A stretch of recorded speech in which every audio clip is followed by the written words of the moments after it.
internet está cheia de registros inquietantes, mas alguns vídeos vão além do comum, e este é um desses casos.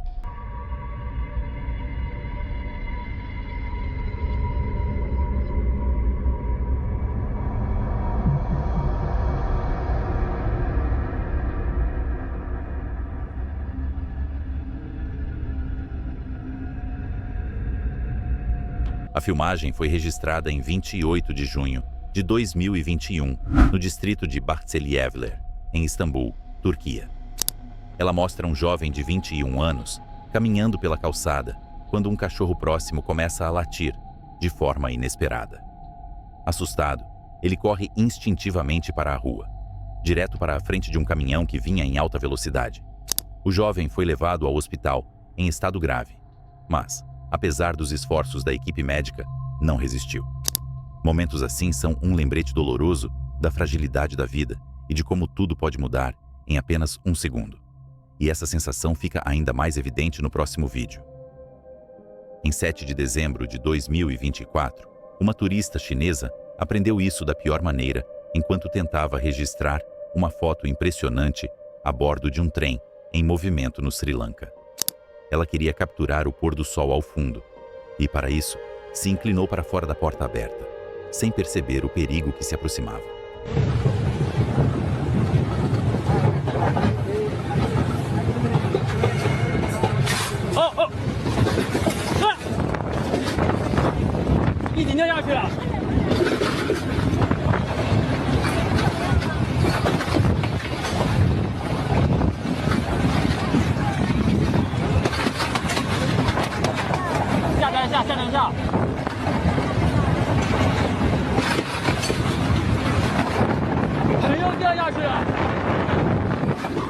Nas imagens gravadas por uma amiga, o vestido branco dela balança com o vento poucos instantes antes de um galho atingir sua cabeça, arremessando-a para fora do trem.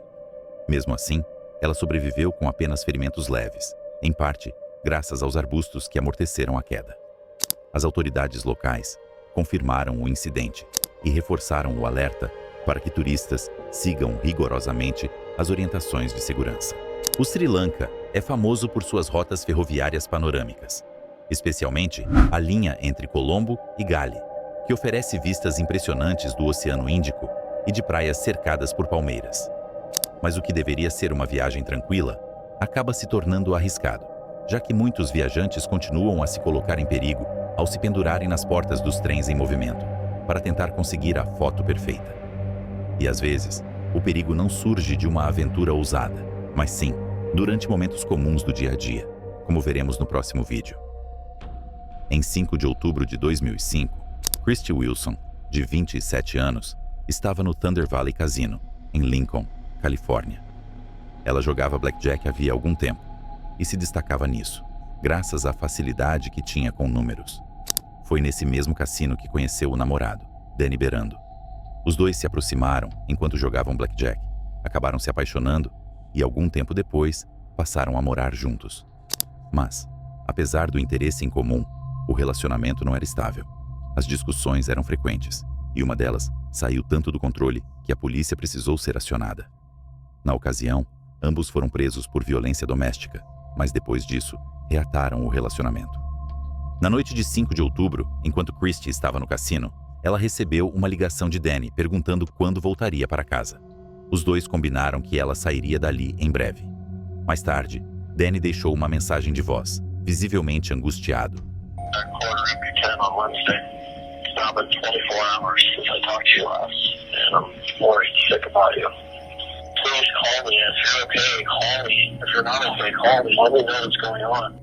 Mas mesmo esperando a noite inteira, Christy não voltou para casa. Na manhã seguinte, ela continuava desaparecida. Preocupado, Danny entrou em contato com a polícia, que passou a investigar o caso imediatamente. Christy era filha de Debbie, que havia se divorciado do pai dela, Dennis, alguns anos antes. Mais tarde, Debbie se casou com Pat, um detetive experiente. Quando Pat soube que Danny fez 78 ligações para Christy naquela noite, ele imediatamente passou a suspeitar de que algo muito sério havia acontecido. Os investigadores que interrogaram Danny afirmaram que ele foi cooperativo. Ele contou que que havia jantado na casa dos pais, o que foi confirmado. Mas ninguém conseguiu explicar onde ele esteve entre 23h30 daquela noite e a manhã seguinte. Ao revistar o apartamento de Christie, tudo parecia normal, inclusive seu gato, que ela jamais deixaria sozinho, sem motivo. Isso aumentou ainda mais a preocupação da família. A polícia então analisou as câmeras do cassino. O Thunder Valley Casino possuía uma rede extensa de CFTV que mostraria o que ocorreu dentro e fora do prédio.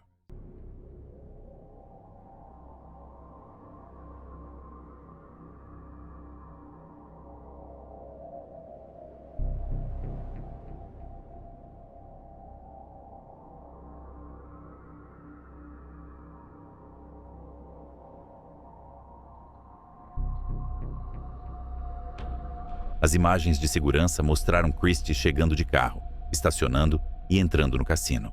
Pouco depois, ela se sentou em uma mesa de blackjack. Mas algo chamou a atenção. Um homem mais velho, sentado ao lado dela, tentou se aproximar demais. Ele puxou conversa, tentou tocá-la, mas Christie o afastou. Funcionários do cassino contaram que Christie parecia agir de forma diferente naquela noite. Ela estava bebendo, mas não aparentava estar alcoolizada. Ainda assim, seu comportamento levantou preocupação entre os funcionários, que acabaram pedindo que ela se retirasse do local.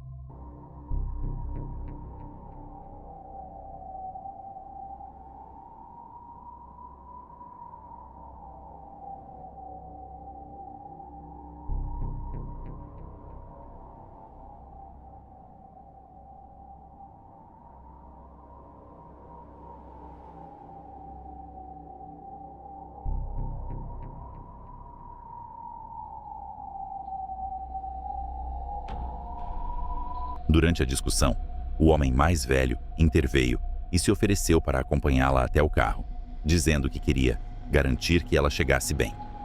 Eles, então, deixaram o cassino juntos. As câmeras registraram os dois saindo do prédio, mas o carro de Christie permaneceu estacionado no mesmo lugar. No caminho, o homem tentou abraçá-la novamente, e Christie mais uma vez recusou. Ao chegarem ao carro dele, ele destravou as portas e as luzes piscaram 4 vezes. O veículo permaneceu parado no estacionamento por quase 4 minutos, antes de finalmente deixar o local.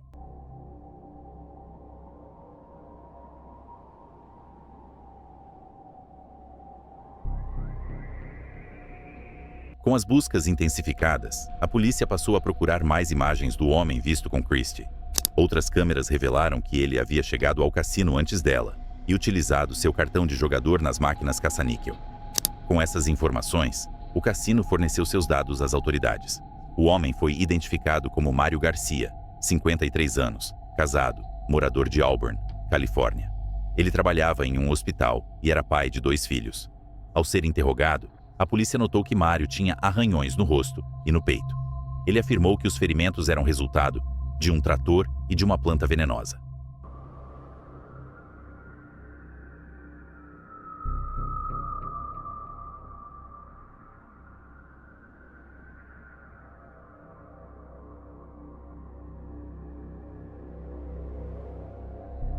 Mas testemunhas que estavam na mesma mesa de blackjack disseram que ele não tinha nenhum desses arranhões na noite anterior. Colegas de trabalho também relataram que só viram as marcas no dia seguinte, após o desaparecimento de Christie. Isso levantou perguntas. Mário realmente trabalhou em uma fazenda tarde da noite? Ou logo cedo, antes do expediente? Ou estava mentindo? Ele afirmou que se despediu de Christie ao chegar ao carro e foi direto para casa. Mas o CFTV o mostrou, dirigindo na direção oposta.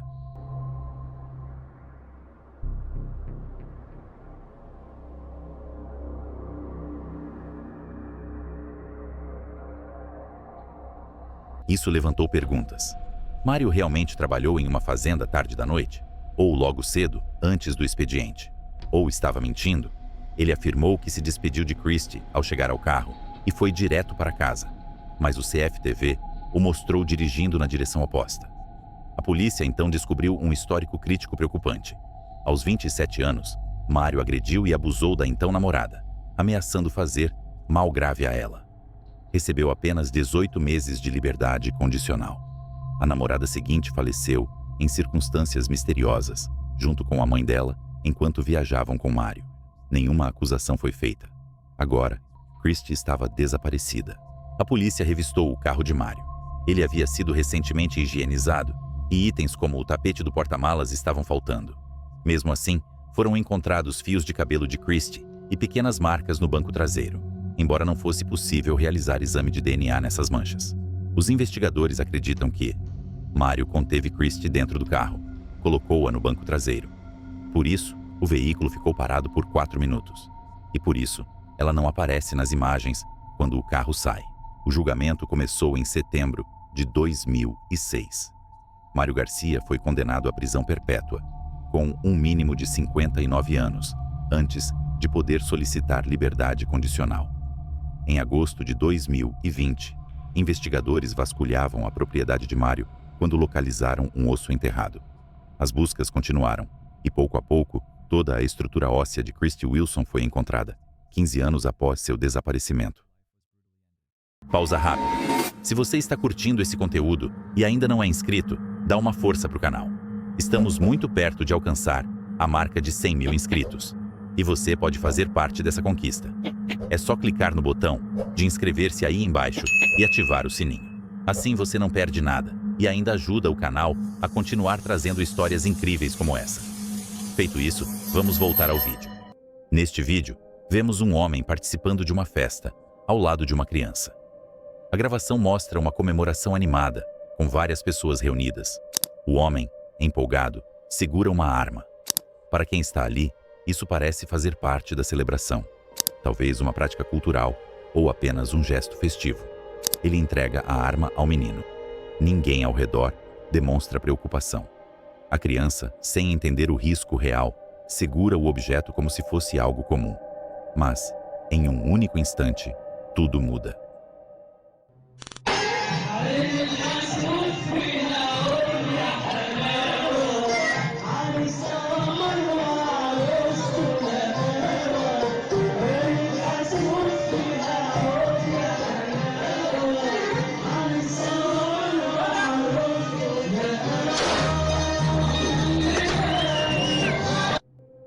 A criança aperta o gatilho. O caos começa. O homem cai no chão, atingido a queima-roupa. Gritos tomam conta do lugar enquanto as pessoas tentam socorrê-lo. O que deveria ser uma simples celebração se transforma em um acidente devastador.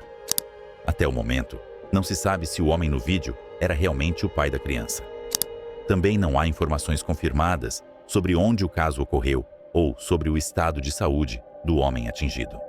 Casos como este lembram de forma dolorosa a importância de responsabilidade e cuidado. Armas não podem, em hipótese alguma, ser tratadas como parte de uma brincadeira, especialmente na presença de crianças. Criar ambientes seguros é dever de todos, e evitar tragédias começa com escolhas simples: atenção, prudência e respeito pela vida.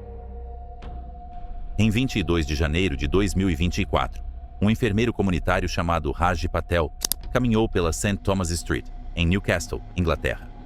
Ele seguiu diretamente para a casa de Patrick O'Hara e Jenny Leong, carregando documentos e um crachá de identificação. Para não ser reconhecido, ele usou um disfarce, mantendo uma aparência discreta. Mas sob o disfarce, era um homem de pele levemente escura, cabelos pretos, barba e bigode. Raj estava no apartamento para aplicar uma suposta dose de reforço da vacina contra o coronavírus em Patrick. O casal o recebeu sem desconfiança. Tudo parecia normal. Ele se mostrava cordial e educado, mantendo uma postura profissional. Durante os 45 minutos em que permaneceu no local, Raj conversou com Jenny e Patrick, como se fosse realmente um profissional de saúde em atendimento domiciliar. Falava com um leve sotaque asiático, claramente forçado. Mas, naquele momento, nada chamou a atenção dos dois. O enfermeiro fez perguntas sobre a saúde de Patrick, analisou uma amostra de sangue e agiu o tempo todo como um profissional legítimo. Depois de alguns minutos de conversa, Patrick estendeu o braço e Raj aplicou a injeção. Logo após isso, deixou o apartamento. O que o casal não sabia é que aquele homem não era um desconhecido. Ele já havia estado ali outras vezes, e o que ele aplicou não tinha qualquer relação com uma vacina contra o coronavírus. Na verdade, era um agente tóxico.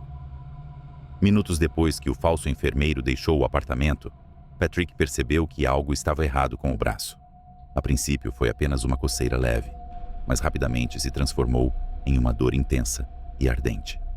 A temperatura do braço aumentava a cada segundo.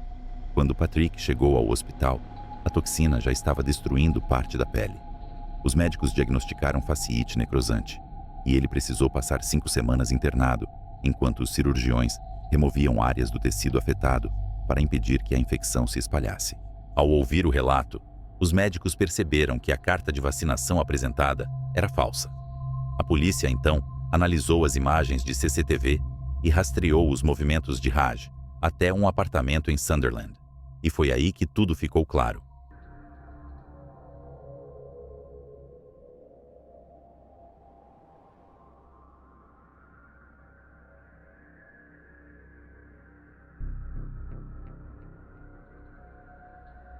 A residência não era desconhecida. Pertencia a Thomas Kwan, filho da parceira de Patrick, Jenny. O nome, Raj Patel, era falso. Thomas estava usando um disfarce e uma identidade inventada para envenenar o namorado da própria mãe. Quando a polícia entrou na casa, encontrou um laboratório improvisado, onde Thomas manipulava diferentes produtos químicos. Havia mercúrio líquido, ácido sulfúrico, tálio e arsênico. Para obter esses materiais sem chamar atenção, ele havia criado uma empresa falsa, usada exclusivamente para realizar compras suspeitas sem levantar alarme. Entre os documentos encontrados, havia planos detalhados mostrando como Thomas pretendia envenenar Patrick por meio de comida ou bebida. Também foram localizados arquivos contendo um vídeo que ensinava a produzir iodometano, o composto químico que ele havia injetado em Patrick. Thomas foi preso em 5 de fevereiro de 2024. Hello there. Sorry at this time in the morning. Dr. Kwan. Dr. Kwan, hello. I'm not going to please. Do you mind if I come in for a second, please? Yes. Thank you. Yeah.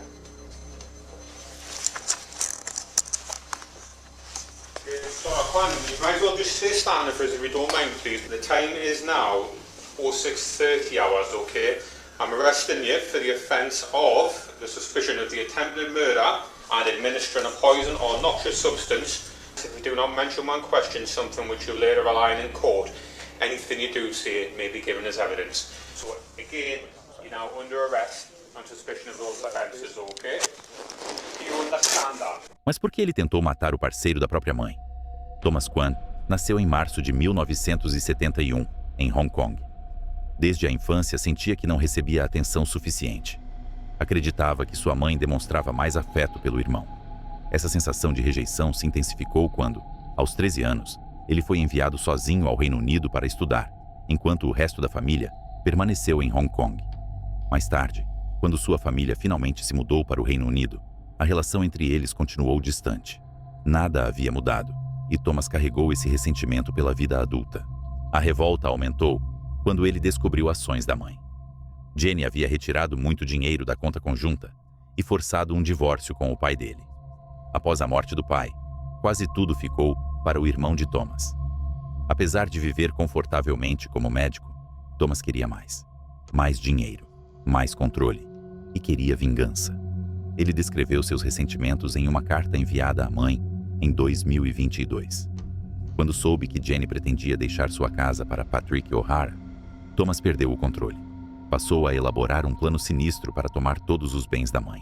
Em novembro de 2022, Thomas invadiu o apartamento de Jenny e Patrick, exigindo dinheiro. A situação saiu do controle a ponto de a polícia precisar intervir. Mas seus planos já vinham sendo construídos desde 2020. Ele havia dado à mãe um laptop contendo spyware, permitindo que monitorasse todas as finanças dela sem ser percebido. Um dia antes da falsa aplicação da vacina, Thomas trocou as placas do próprio carro, dirigiu até Newcastle, hospedou-se em um hotel usando uma identidade falsa e ainda enviou uma mensagem para Patrick, confirmando a suposta visita do enfermeiro.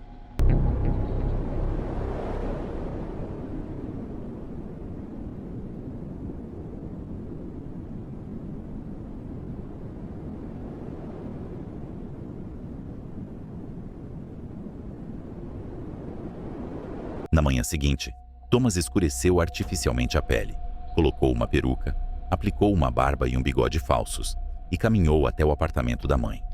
Lá, aplicou o veneno em Patrick e fugiu em seguida.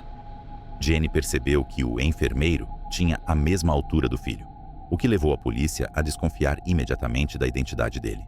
Felizmente, Patrick sobreviveu, embora tenha ficado com cicatrizes permanentes no braço. Thomas Kwan se declarou culpado de tentativa de homicídio em outubro de 2024 e foi condenado a 31 anos e 5 meses de prisão em 6 de novembro de 2024. No dia 29 de julho de 2024, um ataque ocorreu no Heart Space, um estúdio de dança em Southport, Merseyside, Reino Unido, durante um workshop de yoga e dança com tema de Taylor Swift. O local estava lotado de crianças pequenas, em sua maioria meninas, sem imaginar que uma noite de diversão estava prestes a se transformar em um cenário de horror. Nas imagens, Axel Rudakubana, então com 17 anos, aparece do lado de fora do estúdio, caminhando de um lado para o outro, enquanto segura uma faca escondida por baixo da roupa. Pouco depois, ele entra no local e o ataque começa. Rudakubana inicia uma agressão brutal e completamente sem provocação, mirando diretamente nas crianças que participavam do workshop. No caos que se forma, 3 meninas, Alice Dilva Aguiar, de 9 anos, Baby King, de 6, e Elsie do Stan, de 7, acabam fatalmente feridas. Outras 8 crianças e 2 adultos ficam gravemente machucados. As equipes de emergência chegam a uma cena de devastação, com pais e familiares desesperados procurando por seus filhos em meio ao pânico. No dia seguinte, Southport entra em tumulto. Informações falsas e boatos sobre o agressor começam a se espalhar pelas redes sociais, aumentando a revolta e provocando confrontos violentos entre manifestantes e a polícia. A tensão não fica restrita à cidade. Outros locais pelo país registram protestos e distúrbios relacionados ao caso. Enquanto isso, Rudakubana é detido. Ele não demonstra qualquer sinal de arrependimento pelo ataque. É formalmente acusado de 3 homicídios, 10 tentativas de homicídio e porte de arma letal. No início, declara-se inocente. Porém, conforme o julgamento se aproxima, ele muda sua versão e admite todas as 16 acusações. Em 23 de janeiro de 2025, ele é condenado à prisão perpétua, com um período mínimo de 52 anos antes de poder solicitar liberdade condicional. Após o ataque, o governo do Reino Unido enfrenta uma forte reação pública por não ter evitado a tragédia. Logo se descobre que Rudakubana havia sido encaminhado ao programa anti-extremismo Prevent 3 vezes entre 2019 e 2021, mas nunca foi aceito, já que não apresentava indícios claros de radicalização ou crenças extremistas. O ataque de Southport permanece como um dos crimes mais chocantes da história recente. Um caso que deixou marcas profundas na comunidade e levantou questões sérias sobre segurança, prevenção e responsabilidade governamental.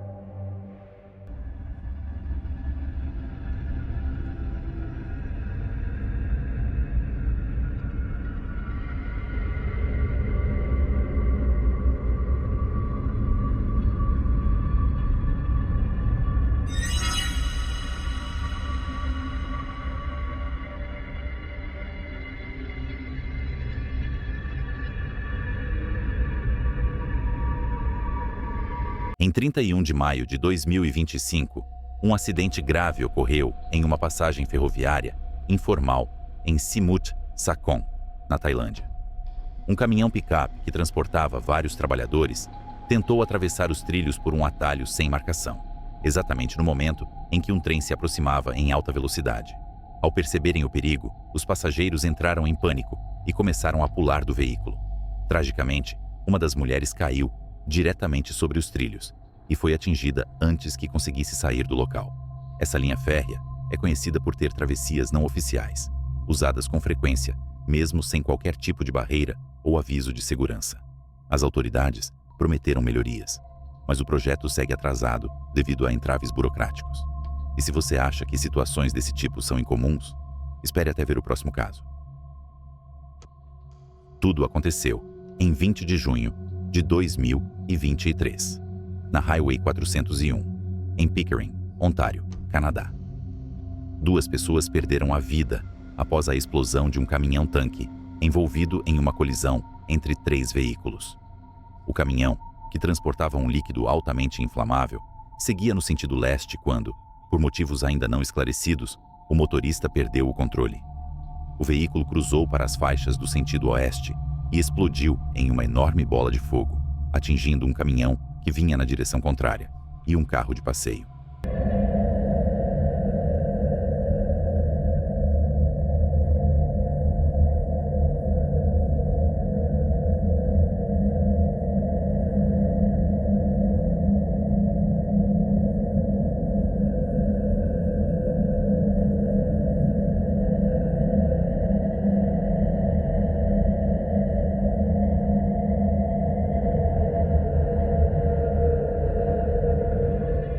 Tragicamente, os motoristas dos dois caminhões perderam a vida na hora.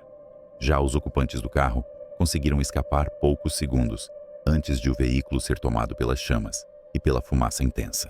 O incidente provocou várias explosões à medida que o líquido inflamável se espalhava pela área.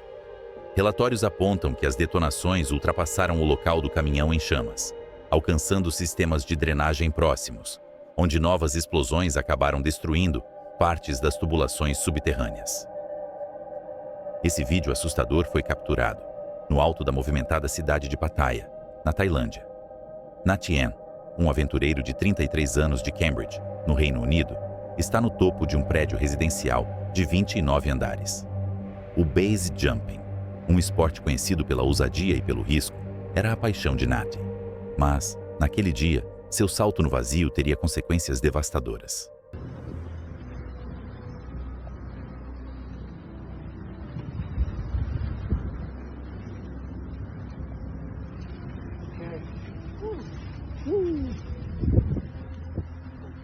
Good luck, brother.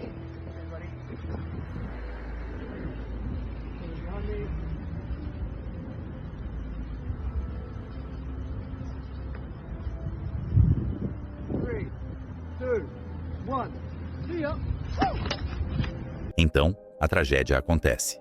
No momento em que tenta acionar o paraquedas, algo sai terrivelmente errado. O equipamento não se centraliza como deveria, uma falha crítica que impede Nat de recuperar o controle da descida. Em poucos segundos, o salto que deveria representar liberdade e realização se transforma em um desastre inevitável. A vida de Nat chega ao fim no impacto.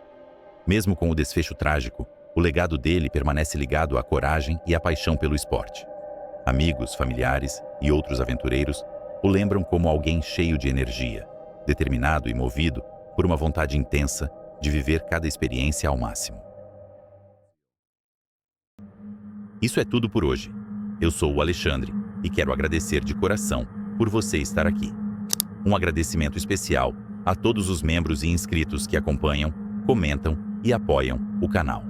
Vocês são a alma disso tudo. Faço questão de ler e responder cada comentário, porque é graças a vocês que o canal continua vivo. Nos vemos no próximo vídeo.